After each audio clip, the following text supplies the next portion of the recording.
right, we're good. Thank you for everybody to set it up. I appreciate that. I'm Tony Lathrop. Good afternoon and welcome. I am a member of the North Carolina Board of Transportation. I'm from here in Charlotte, but I'm an at-large member of the board and chair the finance committee of the board, and I want to welcome you here. I also work at this law firm here, Moore and Van Allen, so I want to thank all the people here at the firm who made this possible. Walter Price, who's head of our public affairs group. I saw Walter here somewhere, and Maggie Akers and Nancy Smith and the others. Thank you very much. This morning, our board has been to the airport and had a wonderful view of the airport and what a regional economic asset it is to this whole part of the world. It's fascinating.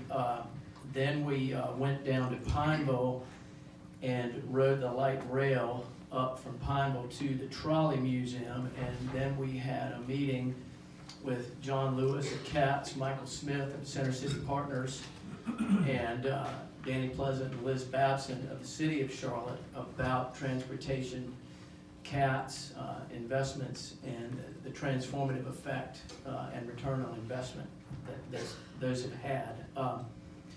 You know, this Charlotte is a regional hub. I know I'm preaching to a lot of the choir here, but I can't emphasize it too much. Really for the whole East Coast, but certainly for this region, and we're so thrilled you could be here.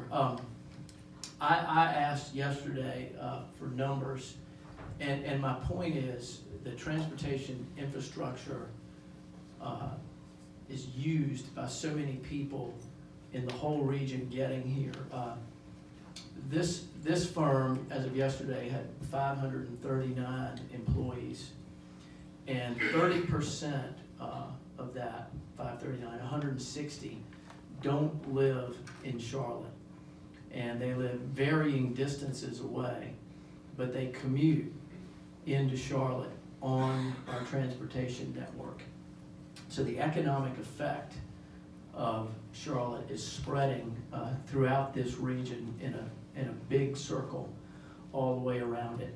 And in effect, the transportation infrastructure is, in a way, it is literally it's bridges when it crosses the rivers and such, and other big roads, but it is also a metaphorical bridge, bridging Charlotte to suburban and rural areas all around Charlotte. And so we're connected,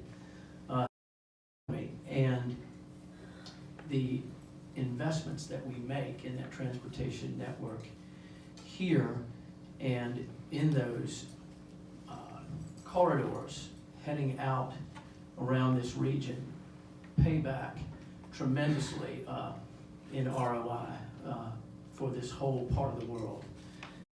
I'm going to get off my soapbox now and introduce the people here that help make all that possible. Housekeeping matter. When we're done here, there's going to be an opportunity to go up to 60, and Ann will help coordinate that, who's sitting up front here, to get a great view in the Bank of America offices, a better view than just one side. So you can see the light rail, you can see a lot of the other cool things from the air. You don't have to do that. For those of us in our group, you can head on back to the hotel or do your thing, walk around downtown, but there is going to be that opportunity. So let me introduce my North Carolina DOT people.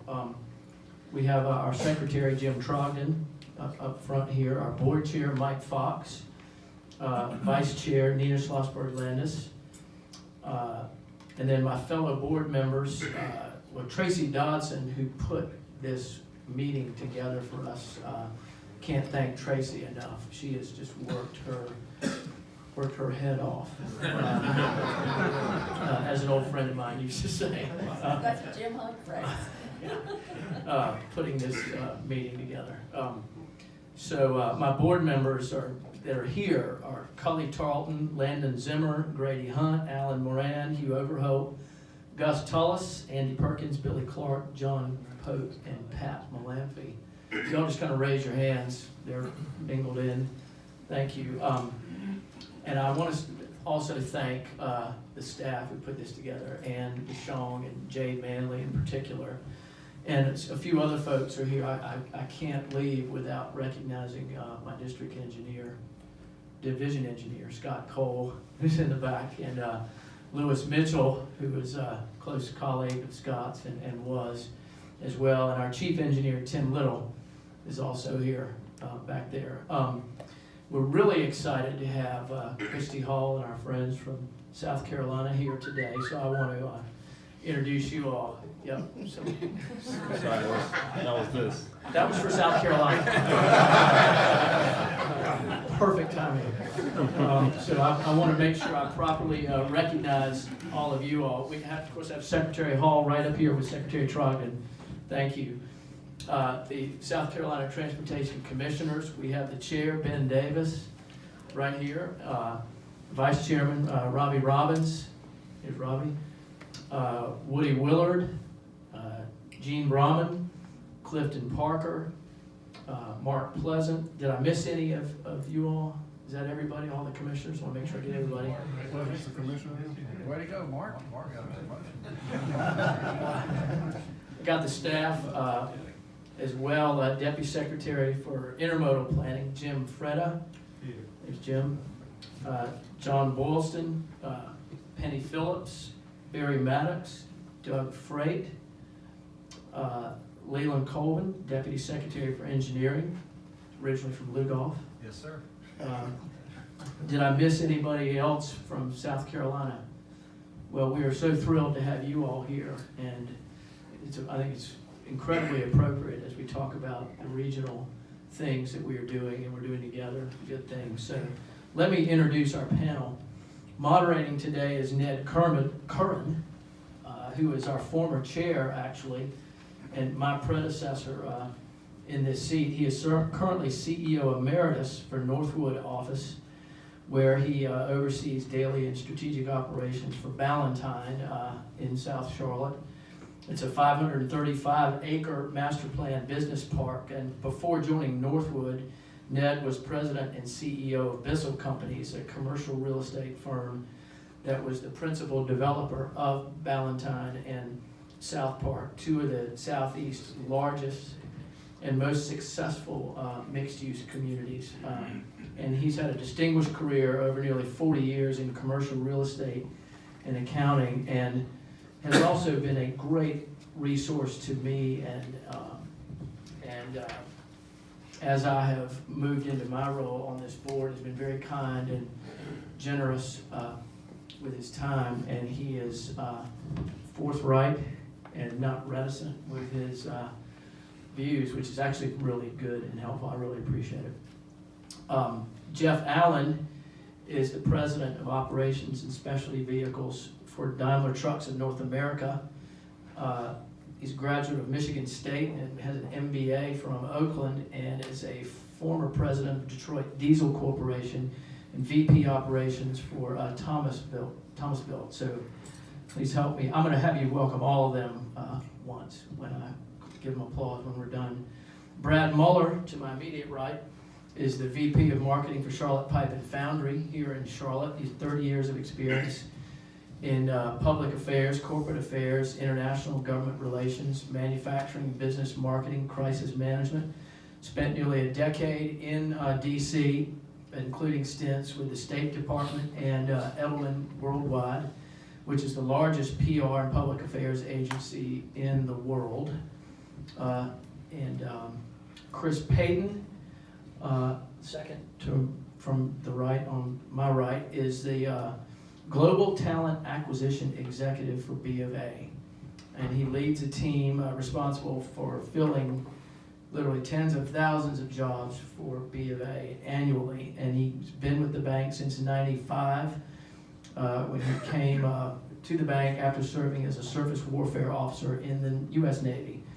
And he is a Naval Academy graduate, with a degree in ocean engineering and got an MBA from the McCall School here at Queens in Charlotte. And then my friend Bob Morgan, who is many of you know, or most of you know, is president and CEO of our chamber here and oversees all aspects of the chamber's operations and works tirelessly for the economic development and progress of our region. And buttonholed me right before this, working hard, as he's supposed to. The Chamber is the membership-based, volunteer-led organization with more than 3,300 members and a staff of 45. He's been president since '05, and before that was CEO of the Gaston Chamber, just across the river, and began his career in '91 here at the Charlotte Chamber. So, if you all would please join me now in welcoming this whole panel. And Ned, you're up. Thank you, Tony. Can everybody hear me okay? If you can't in the back, raise your hand as we're talking, and we'll make sure that we're working the microphones correctly. I just want to start by commending the two secretaries and the boards and the commissions and the senior staff that had the idea of putting this together. It's a really great idea. I'm excited about the discussion that you're already thinking about doing this in Columbia. And somebody said, well, there's not a spot big enough, and I said the top of William Bryce Stadium is going to be fine. And my initials are carved in that stadium somewhere from my many, many years ago, time as a Gamecock. So for this panel of key decision makers within the business community, and they represent footprints that aren't just local. Many of these folks have national and even international sales, and so they have unique perspectives.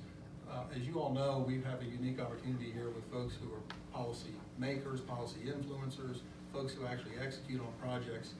So this is a unique opportunity for you. We talked ahead of time that the more we can just have conversations and talk amongst ourselves, it'll be great. So with that, I'll just toss out the first question. And Chris, in some ways, you're hosting us in this building, so I'll toss it to you. But in general, what do you see that's working and not working from a transportation standpoint for the bank?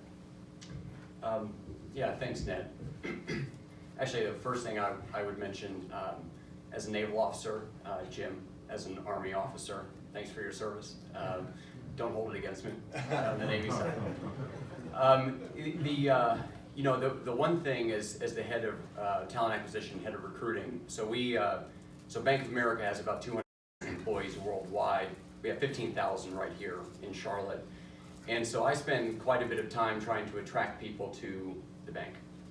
And I think one of the powerful parts of recruiting people to Charlotte is that Charlotte itself is a strong driver of people that are coming, with the reason they come. And I speak quite often about what I'm talking about, the commuting time period that we have here. I get a lot of people from New York, I get a lot of people from Philadelphia and other cities, Detroit.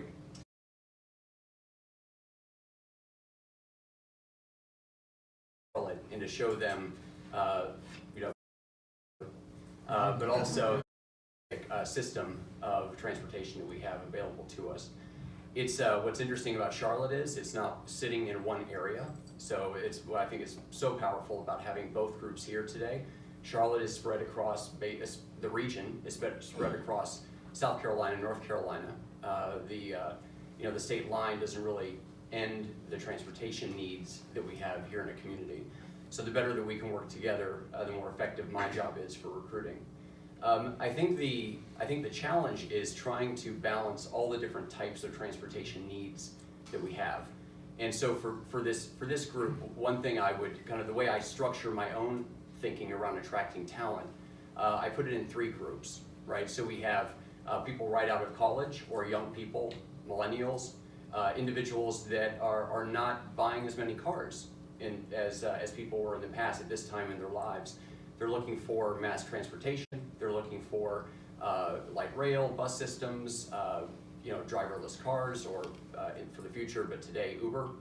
And they're using that more as an opportunity. So we have to make sure that that infrastructure exists for that group. For people with families, they're looking, they've already got the minivan, as I've got 3 kids. So I've got my minivan. I need to be able to get down to Rock Hill in South Carolina very easily. So the highway system is going to be incredibly important to us, and seeing the amount of investment that we're making in those areas, I think is clear. You may not like the traffic at the time, but you sure do like the outcome of it. So that's a very powerful piece as well. And then what we're finding for individuals that have since had their kids grow up and move out of the house, a lot of them are coming back into the cities. So for Charlotte, for example, we're attracting, you can see the construction all up and down some of the main thoroughfares coming in and out of the city. That's driving a lot of infrastructure inside the city. So when you think about 277 for Charlotte, kind of an inner beltway, a lot of the construction is happening uptown, and so you're looking for very simple ways for people to get in and out of a location like that. So I think just the fact that we are able to balance all of those things together in a way that kind of creates a cohesive approach to transportation, which I think it's almost overwhelming until you really spend some time kind of looking through the different pieces of it. But understanding where are you going to invest in the future, I think that is going to be core. Thank you. Sure. So we're a little bit different. We're a heavy manufacturer, Charlotte Pipe and Foundry. We make pipe and fittings for plumbing that might go in a building like this or go in your home. We have a cast iron foundry on the street. When you go up to 60, you'll probably be able to see it right there at 277. We also have a very large plastics plant in Monroe. That's 1.5 million square feet under roof, and that's our primary plastics manufacturing facility. We also have 7 plants scattered around the country, small pipe plants and fitting plants. So we're not as big as the bank. We have 1,500 employees, not 15,000, and that's company-wide. We probably have about 800 employees in Charlotte. And our transportation needs really center around roads and rail. So we need access to freight rail for our plants to bring in raw materials, and in some cases to ship product. But in our foundry down the street, we're shipping probably 35 flatbeds of product a day. And then in Monroe, another 35 flatbeds of pipe, and then probably 30 to 40 vans of fittings, tractor trailer vans. So we are a heavy shipper, wide distribution, national distribution and international. We do export overseas. So to have access to road and rail is critical for our manufacturing business, but also for our associates. Again, like the law firm, most of our associates don't live in Charlotte. They live in the surrounding counties. They have to commute into Charlotte. Fortunately for the foundry, they start at 5 a.m., so they beat a lot of the traffic, but the second shift has to come in, and to have employees sitting in traffic hurts their productivity. To have our trucks sitting in traffic raises our distribution costs. So there's real tangible ramifications for the transportation infrastructure for a manufacturer like Charlotte.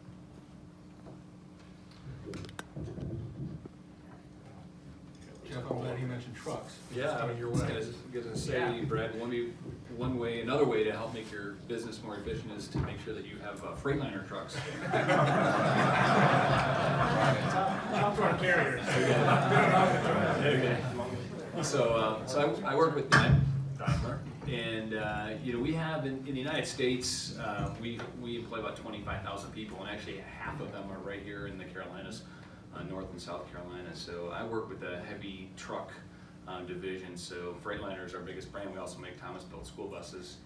So we have several plants here in the Carolinas, and maybe I'll bring just a little bit of a different angle to it, and that is that of technology, because I can tell you our business, not only on the car side with the Mercedes brand, but also on the truck side, it is changing more than it's ever changed in the history of the transportation industry ever before. And a lot of that has to do with electrification and then the autonomous driving aspect of it. In fact, it was just announced today publicly that our plant in Alabama, the Mercedes car plant's investing $1 billion in a mega battery factory. So it's a big deal. I mean, we're obviously taking this very seriously, and also You know, on the car side is announced that by 2022, so just a few years out, every single Mercedes brand will be offered in either a fully electric or hybrid electric option. So every single brand, and a lot of the car manufacturers, several of them, I think Volvo and that also are saying that by 2030, the only thing they will make is electric or electric hybrid. So, so that is coming, you know, as we invest, you know, billions of dollars into the infrastructure over the next couple years, and I think that we really need to be ready for that. That's for sure. You know, I just moved here recently from back to the Carolinas from Detroit. So happy because it's beautiful weather. It's snowing today in Detroit. It's beautiful weather here. But you know, the whole time I was in Detroit, I was complaining because there was this big project that actually was on 96. They call it 96. It went from Ann Arbor, the main road that went from Ann Arbor, University of Michigan, into Detroit. And it was a very, very big project where they redid that road. But they actually did that as a bit of an experiment between the university and the big automakers to make sure that a lot of the things like 5G and a lot of latest technology that's going to be required for the future is already installed. So I think especially as we build new roads, hopefully 77, 85, that we really consider some of these technological things that really will help prepare us, you know, for the future. You know, and today I know that takes a lot of planning. Some things that we might be able to do, like now, for example, is on the trucking side, we are experimenting a lot with autonomous driving and also a concept called platooning, where we can gain a lot of efficiency by vehicles basically being very, very, very close together, completely controlled with sensors and very safe. But a lot of the states are very, very, very friendly to this type of testing, allowing for autonomous and allowing for this concept of platooning. You know, we have most of the trucks that are flying around the United States, I'd say 40% of them are made right here in the Carolinas. And if we could somehow figure out how to use, I mean, we're making parts in Gastonia and we're taking them to our plant in Cleveland, North Carolina, and then we're shipping them to a dealer somewhere around. If we could somehow like get some flexibility in terms of utilizing autonomous technologies for testing purposes, I think that would also be a big help. And I can tell you from a recruiting standpoint, I mean, we now, 5 years ago, nobody wanted to work in the trucking industry. Like, who wants to build trucks? Now we are getting so many people, young engineers that want to come work because of all these concepts such as electrification and autonomous driving, because it's really, really now quite a high-tech industry. So I think the more we can support that in the region with the roads and the infrastructure, we'll just continue to help, you know, also attract young people to the area. Good afternoon. Good afternoon. Madam Secretary and Mr. Secretary, we're glad to have all of you here. Would echo Ned's compliments that this is in fact a regional gathering. So from the Charlotte business community's perspective, transportation begins with a couple of numbers. We're a metropolitan area today of 2.5 million people. We think we're on a trajectory to add another 1 million people in the next 20 years. Swallow that. That's 1 million people in 20 years. And it raises the question, how are we going to continue to move people and product in and through this region in a way that we remain a business-friendly environment and we have a quality of life that is attractive? There are two ways we answer that question. One is you have to invest comprehensively.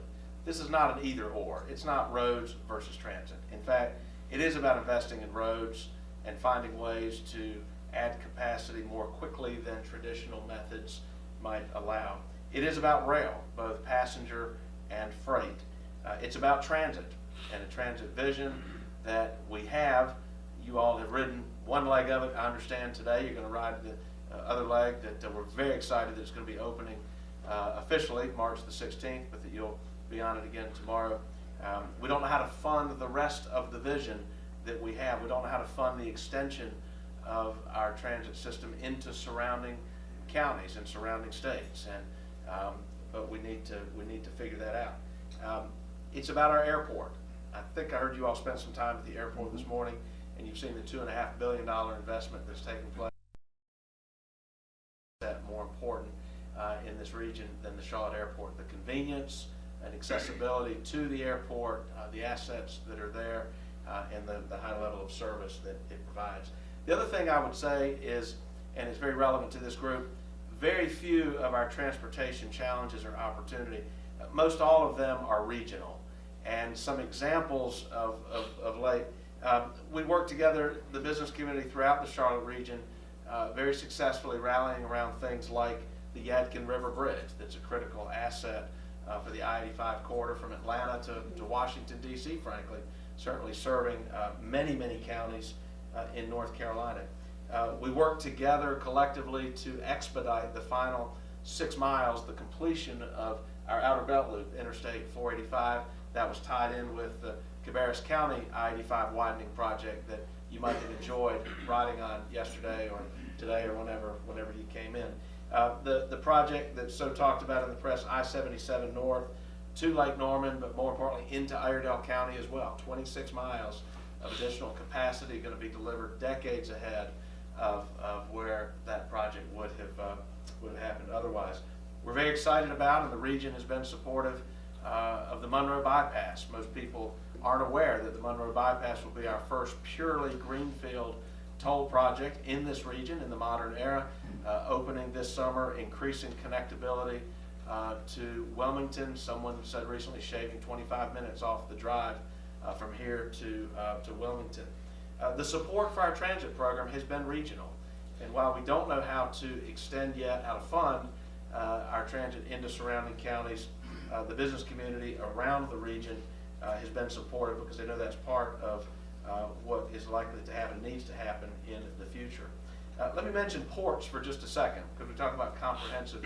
So we have a reality here in Charlotte that more of our product flows in and out of the Port of Charleston than any other port. And by interstates, there's not a red light between here and Charleston. It's about a 3-hour drive. We also are the largest customer to the Port of Wilmington. And to those of you from the North Carolina Board of Transportation, I can't miss the opportunity to tell you how impressed I am with the leadership that you get. Paul Koza, I believe, great champion of the port.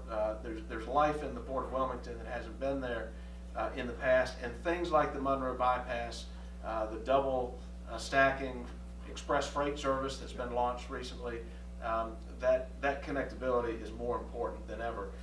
The Port of Charleston, still very important, as I said, more of our product in and out of that port than any other, and there's some opportunities or challenges to increase the connectability that would have a direct impact on some of our manufacturers who are important to this community. So it is about investing comprehensively, and we realize that there's not anything that I've just mentioned that hasn't required state government support. Certainly on the north side of the border, from the state of North Carolina, $25 million invested into the airport, 25% of the transit investment that we've made currently, all of these road projects, and so we just welcome opportunities to be a partner to the state, to the city, of course, that has a role where there are opportunities to partner with South Carolina to bring about regional solutions.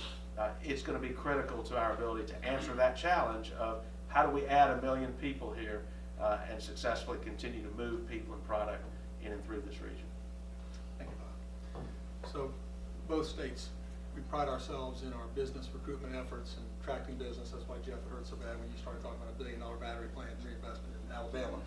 But in kind of picking up on that theme, when you think about real estate decisions, when you think about expanding your business in a particular part of the country, and we hear about places that are really challenged by congestion, how important is that in the now, but also when you think a decade out, when you think about expanding the manufacturing capabilities or across the border, even in terms of talent for the bank? Maybe I'll take that one.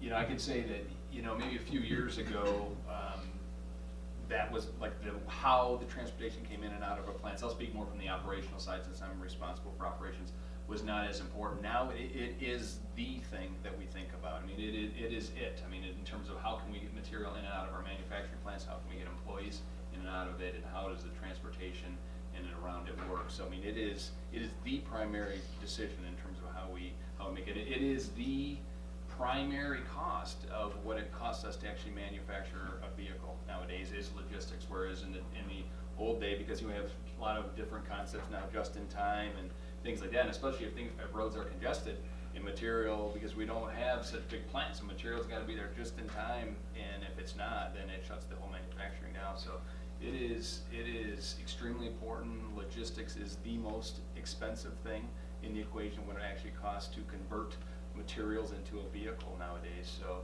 you know, getting material and the people to the manufacturing facilities is the single most important decision that we make now when we decide where to put a plant. Yeah, you know, one thing for the bank, it's all about people. So less about plant and more so about where does the talent want to go. And it was interesting. I was just looking over some of the U.S. News and World Report rankings of cities, and you know, Charlotte was in the top 20, either 14, 17, it was in the top 20. But when you look at the metrics that are that define how they calculate that quantitatively, you've got 9 different metrics. One of them is commute time. And so that's a key driver for the talent. So when we think about where are we going to put a new, you know, where are we going to build out the bank, where are we going to do, you know, put a new facility, the first thing we're going to think is where are the right people? Where's the talent, the educated talent, where do they want to go? And I think that's a key driver of that is what's the transportation look like around the city? People look at those kinds of reports. They'll track those and they'll say, look, I was just talking to a number of people here who didn't grow up in Charlotte. We moved to Charlotte from somewhere else. Actually, almost all of us moved to Charlotte from somewhere else because it was an attractive city. We are attracting people today because of the way the city is perceived, and the way the city is perceived is based on the sense of transportation and what's available. One other thing I wanted to mention, Ned, because as we were talking about, because this has been an interesting conversation within the bank. It's about you know, kind of how do people want to work, right? Do they want to work flexibly? Do they want to work in locations, you know, specific locations? I think in the past we thought that was going to be a big driver of transportation needs, more people working at home. I think what we're finding is that in a creative economy, especially like the one the bank is in, there's incredible value in having people together, right? So when we're talking about building a new facility, we're thinking of how do we bring people together in a way that they want to come to work, right? So that puts more stress on the transportation infrastructure. And I think if I was sitting here 10 years ago, I would have said the opposite. So that's something we're starting to see. If we were looking for the volumes on our roads to decline because of people working from home, I would tell you not the case. It's not, at least not what we're seeing. Yeah, Jeff really nailed it from a manufacturer's perspective. We need to be able to get people in and out of our plants and offices, and then get raw materials in and products out. What I would suggest is that the transportation, particularly roads, we view it very much from a manufacturing point of view. So we look at the demand for our products and future demand for our products, and then what is our planned equipment capacity, and how much do we need in terms of capital investments to meet that current and future demand, and then we invest in plants and equipment so we're poised to take market share or take advantage of that demand. We should think of our roads the same way. We talked about 1 million people coming in the next 20 years, so we know what the projected demand is going to be. Do we know what our current road capacity is and what it needs to be in 20 years? And then we make an investment plan to capitalize on that and meet the future demands for road. So that's the way we would look at it as a manufacturer. It's a very simple kind of monetary equation. So as we go about the business of selling Charlotte, companies generally and traditionally, there are 3 things that they're attracted to. We have a population, again, 2.5 million people, growing population. They see talent. We have a cost of living that's 94, 95% of the national average. That's attractive. We have the airport, particularly for our corporate headquarters, like the banks and others. Increasingly, there's a 4th element that I've seen over my career, which is culture. Companies that are relocating are typically chasing a new culture for themselves. They've had acquisitions, they want to merge multiple locations, and they're looking for a community that is playing for the future, because they want to play for the future themselves. And so the fact that city, county, and state governments are AAA bond rated, the fact that we pass bonds, we rarely see bonds we don't like around here, and we go past them. We're not ahead of the curve in meeting the demand, but we have things going on. We are investing for the future, and we're playing offense, whether it's our transit program, whether it's the use of creative P3s and user fees, whether it's the construction that you see out at the airport. And so we sell that. Now, and interesting, for those of you who are on the tour and came through South End, I'm told that there was some particular interest in the building for Dimensional Fund Advisors, which is going to be a divisional corporate headquarters right in the heart of South End. We passed the transit tax back in 1998. We didn't open the Blue Line extension to the south until 2007. And frankly, for the first 8 years or so, we saw very few companies saying, hey, we have to come to Charlotte and we have to be on that light rail line. What we did find is that we could show them that light rail line and other investments and say, we are a community that's playing for the future, we are investing in the future, and you want to be a part of this, and that worked in many cases. In the last couple of years, and Dimensional Fund Advisors is the poster child for this, we're now seeing companies that say, we have to be on that light rail line. We think we need to attract bright young talent to be successful going forward. A lot of that talent wants the transit-oriented type development and lifestyle choices that you get along that rail line.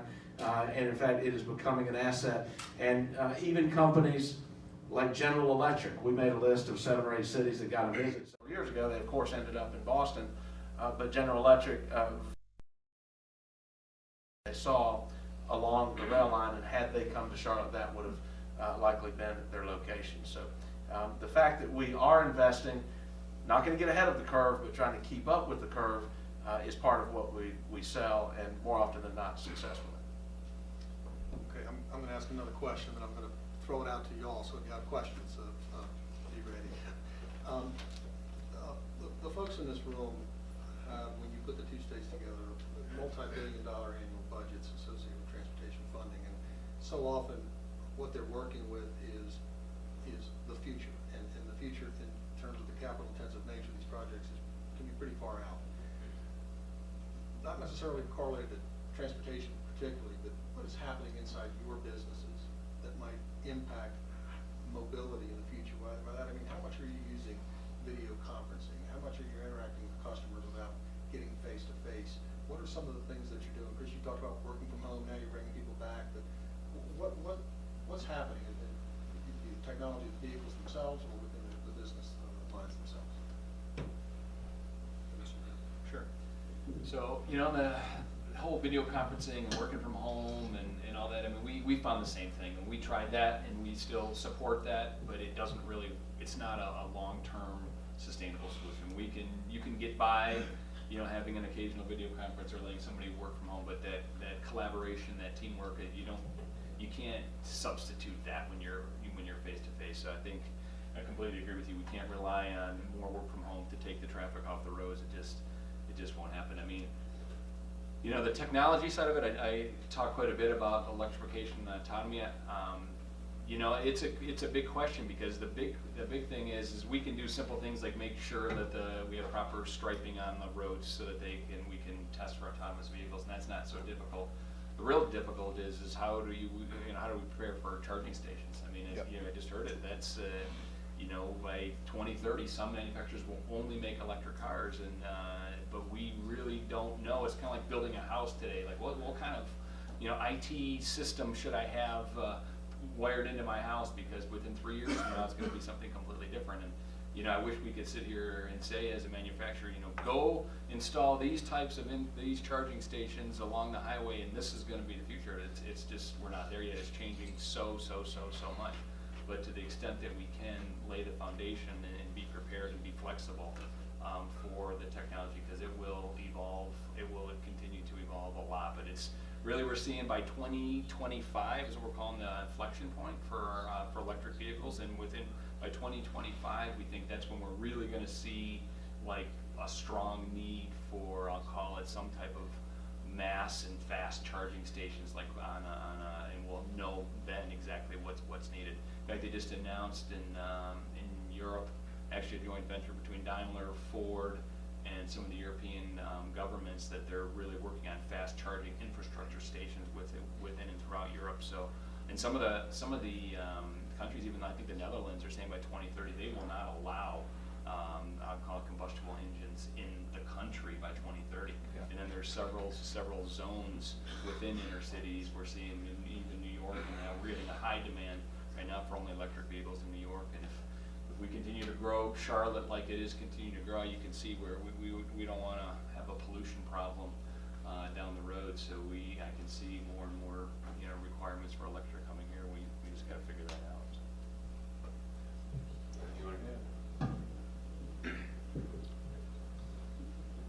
Yeah, we're really in a people business. We need people that make products. We make something every day, which is unusual.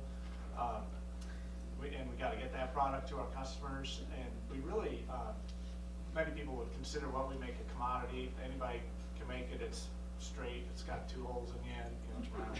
It comes in 2 colors, black and white. So it's not rocket science. So we have to be in front of our customers and be able to get to them very easily. The airport is huge to us. I should be remiss if I didn't mention the airport.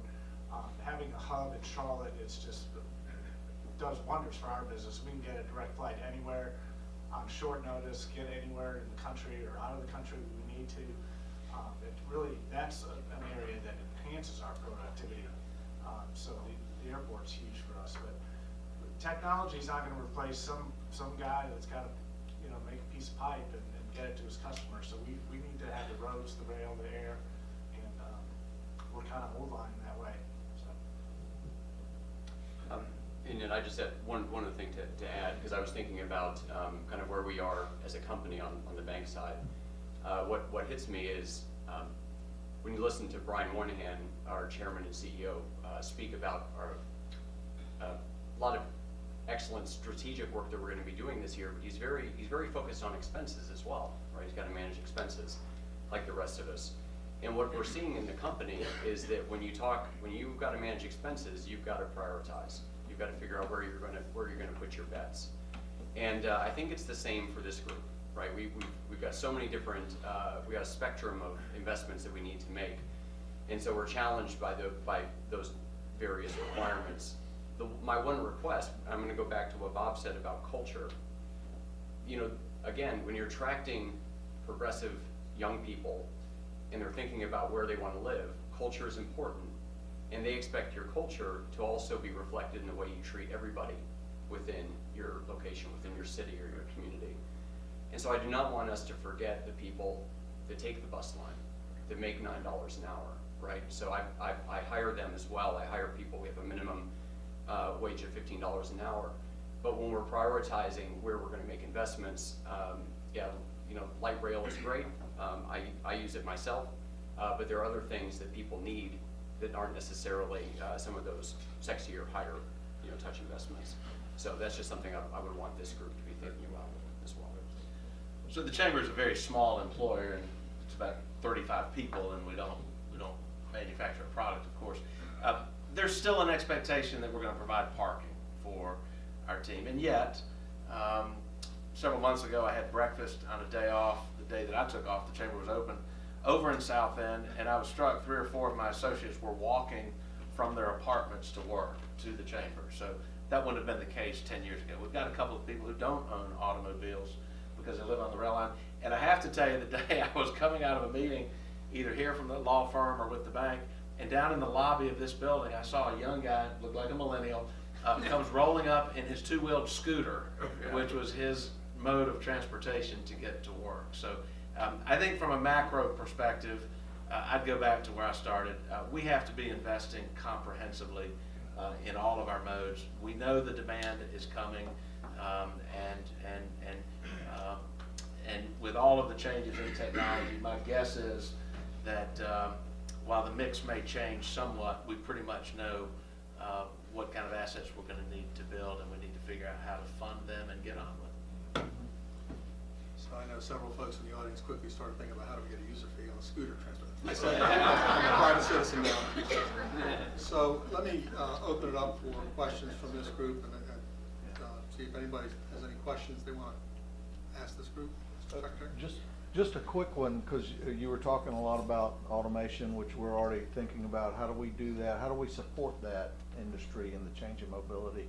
I was wondering, especially those of you in the manufacturing side, what are you seeing as the trends in automation with manufacturing as well?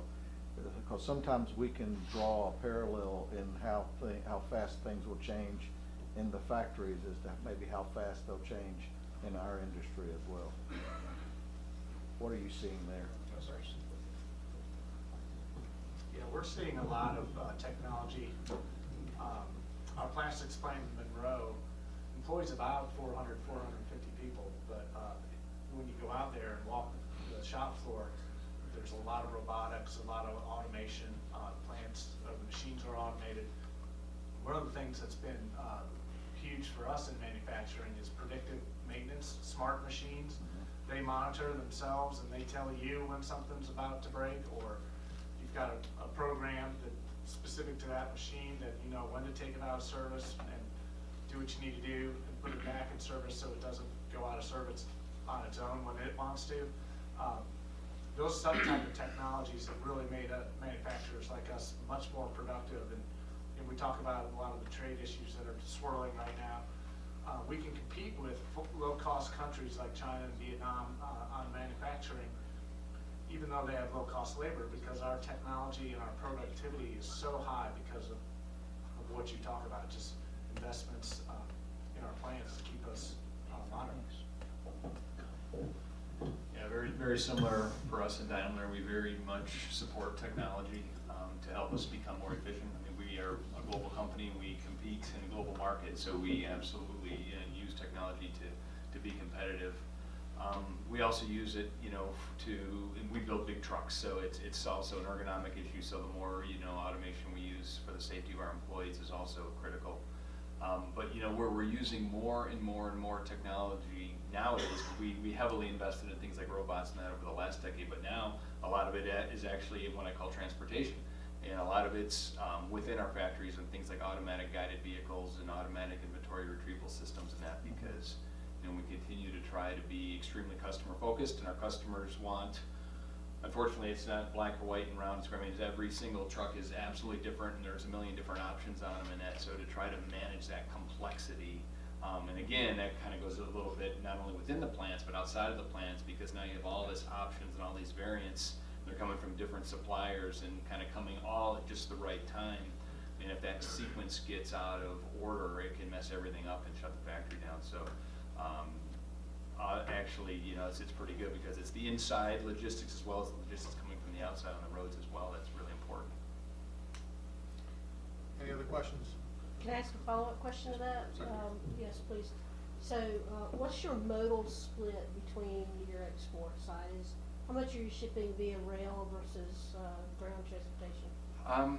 Well, we have, I'd say it's mostly truck and ground transportation for sure. I mean, we do use some rail. For example, most of our powertrain components come from Detroit, and so we have some coming, a lot of the powertrain coming via rail. But I mean, we definitely support things going via truck because we build trucks. And so we absolutely need the roads, but we still continue to see that is like the primary way, especially because of the option content and the just-in-time sequence of our manufacturing, that it's really hard to beat the flexibility that you do get with trucks. But we do see that changing, especially in cities and things like that, where we say, hey, look, it's going to be really hard to get a fully electric truck for a Class 8 truck that's hauling 80,000 pounds. How can you do that and not have to get a charge every hour? But we're seeing what we call last mile delivery. So in a lot of cases, we are actually in figuring out how do you maybe use a diesel truck to get it close to inner city, and then you actually switch over to an electric vehicle as you come into certain city centers where it's highly populated. So we really see that being an option as well, especially on the heavy duty side. The medium duty side, we already are making trucks that are fully electric and using them in areas like New York. Yeah, sure. I'll tell you what our split. Our split depends on whether it's inbound or outbound. So Yes. 95% of our raw material, and that's for cast iron, that's scrap. We're a major recycler. We melt millions of tons of scrap metal every year. That all comes in by rail, and then the product goes out by flatbed. And then in Monroe, it's PVC resin, and that comes in by rail car. We're probably taking 10 to 25 rail cars a month out there, and then product goes out on in vans or flatbeds. So almost 100% inbound, and then almost 100% the other way outbound. One more. More of a comment than a question. I know in South Carolina, and I'm sure it's true in North Carolina too, our boards and commissions are looking to the future when there will be more mass transit, more autonomous vehicles. But we also know that the majority of our income is the gas user fee. So we're gonna need chamber help, business help, to encourage our legislators to assist us in coming up with some sort of solution on how we're going to either charge these autonomous vehicles, charge these mass transit folks, some way to get the offset that is going to happen when there are fewer automobiles on the roads. Yes, so I whispered to Bob that was going to be the concluding question, so thank you for asking. Don't forget the scooters too. The challenge is, I mean, when you talk about 2025 being a threshold year, crossover year, certainly within the next decade, the reliance at the federal level and then each of the state levels on the gas tax is profound. And so, what words of encouragement would you have about within your businesses facing rapid change and the need to address it, embrace it, and go for it? Because that's really what these folks, and in particular the elected officials that they work with, are going to have to deal with. So, words of encouragement? I guess I'll just say that, maybe a little bit to, I know you didn't ask a question, but maybe think of an issue we have within because we have several electric vehicles at our office sites and our manufacturing sites. And just a year or two ago, it was kind of like, we'd have 1 or 2 charging stations and they would be empty half of the time. And now, like more and more people have electric vehicles, and whether it's a Chevy Volt or a Tesla, whatever. And the expectations is like all of a sudden like, well, wait a minute, everybody thinks that they should be able to charge their car for free and that the company should pay for it. And we're kind of scratching our heads saying, well, we need more of these, but we don't pay for your gas if you drive a gas car. So why should we also now run up a big electric bill and pay for it? So, we're looking at things just like, a credit card. I mean, you have a credit card thing there, but I don't know why that couldn't be taxed. But I also know that, that we also completely would support more tax on gas as well, even though it really affects our business, especially if it was really focused from a project perspective. I mean, especially, in North Carolina, especially South Carolina, I mean, and as much growth as it had, I mean, if I had to pay 5 cents more a gallon for gas to not have to wait, 30 minutes to get into my subdivision, I would gladly pay it. I mean, I would, and I think most people would, so I think we can figure it out on the electric side as well.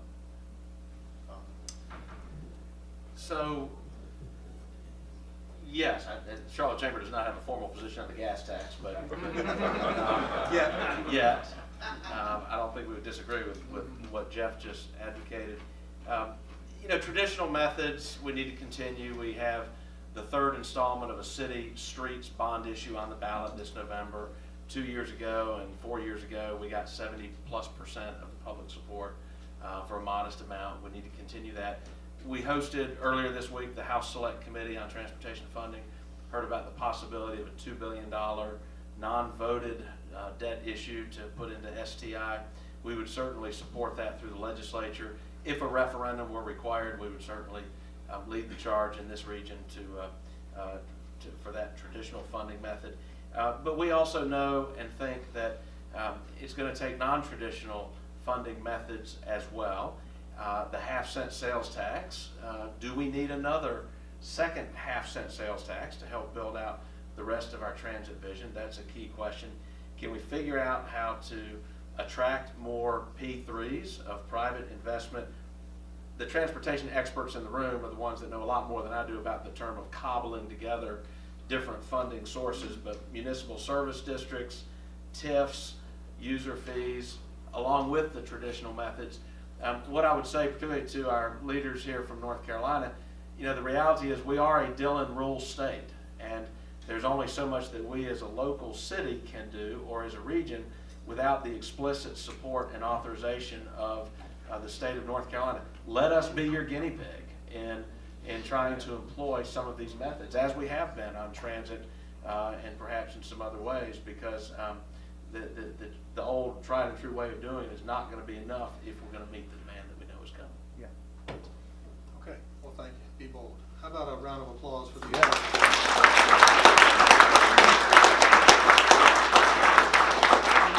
graciously giving up their time, and now I'm going to introduce Katie Morgan from Bank of America to talk about logistics. Great, thank you. Good afternoon, everyone. I think you can hear me relatively well. I'm a loud talker. I can grab that. All right, perfect. I'll stand very near you. Okay, there we go. Hi. I'm Katie Morgan. I'm with Bank of America, the Charlotte Market Executive, and delighted to be with you this afternoon. And just a couple of logistics for those of you that would like to visit our 60th floor of the building. There are a couple elevators involved, so that's the logistical side. There are a few folks outside that will take groups up through this elevator bank to 56, and then we'll transfer over to a second elevator up to 60. And you're welcome to certainly view around that floor, which will, as said before, have each of the sides of the building available, so you can see 360 in essence of places that you've been today and other times too, I'm sure. So again, thank you all for being here. It's our honor to offer an opportunity to head upstairs, and I hope you all have a great rest of your meeting. So thank you.